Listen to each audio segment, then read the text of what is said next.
नमस्कार मंडळी, तुमचं खूप खूप स्वागत आहे सिंपल इंडियन कुकिंगमध्ये. आज आपण वाटाणा बटाट्याची भाजी अगदी कमी वेळेत कशी बनवायची ते बघणार आहोत. त्यासाठी इथे मी कढई गरम करून घेतली आहे. त्यामध्ये 1 मोठा चम्मच तेल गरम करून घेतलं आहे. त्यामध्ये आता आपण थोडंसं मोहरी टाकून घ्यायची. मोहरी छान तडतडली की त्यामध्ये जिरं टाकायचं आहे. आता इथे मी स्वच्छ धुवून घेतलेला कढीपत्ता टाकलेला आहे व एक थोडंसं मी इथे अद्रक चिरून घेतलेलं आहे, ते पण टाकून घेतलं आहे.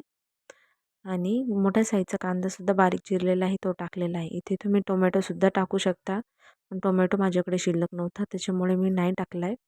आणि कांदा लवकर परतण्यासाठी इथे आपल्याला थोडंसं मीठ टाकून घ्यायचं आहे. कांदा लवकर मऊ होण्यासाठी मीठ जर टाकलं तर अगदी छान आणि पटकन कांदा मऊ होतो. तर एकदा छान मिक्स करून घ्यायचं आहे. यामध्ये मी आता हळद टाकते. 2 चम्मच इथे लाल मिर्च पावडर टाकायची आहे. मसाले तुम्ही तुमच्या आवडीनुसार टाकू शकता. आणि थोडासा पावभाजी मसाला इथे मी ॲड केला आहे.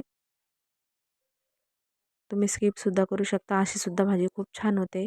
एकदा छान मिक्स करून घेऊया. आता यामध्ये इथे मी 2-4 बटाटे उकडून घेतलेले होते, ते टाकून घेणार आहे. आणि बटाटे उकडलेले असताना यामध्ये 1 बटाटा मी बाजूला ठेवलेला आहे. आणि बाजूला मी इथे वाटाणे छान शिजवून घेतलेले होते. बटाट्यासोबत शिजवायचे नाही, नाही तर वाटाण्याचा पूर्ण गाळ होतो. तर याला उकळी येऊ द्यायची आहे. तुम्ही बघू शकता इथे मी बाजूला बटाटा शिजवून घेतलेला आहे. तर या भाजीला छान उकळी आल्यावरती इथे मी त्या बटाट्यामध्ये पाणी टाकून घेतलं आहे आणि बटाटा छान पाण्यामध्ये कुस्करून घेतलेला आहे. उकळी आल्यावरती आपण जी प्युरी बनवलेली होती, बटाटा कुस्करून घेतलेला होता, तो सगळं त्याच्यात टाकून घ्यायचं. याने छान भाजीला घट्टपणा येतो. तुम्हाला हवं तेवढी भाजी घट्ट किंवा पातळ तुम्ही ठेवू शकता. वरतून भरपूर सारी कोथिंबीर टाकायची आहे. अशा छान छान रेसिपीसाठी चॅनलला नक्की सबस्क्राईब करा. माझ्या चॅनलवरती अजून अशाच झटपट होणाऱ्या रेसिपीज आहेत. टिफिनसाठी रेसिपीज आहेत. स्नॅक्स पण रेसिपीज आहेत.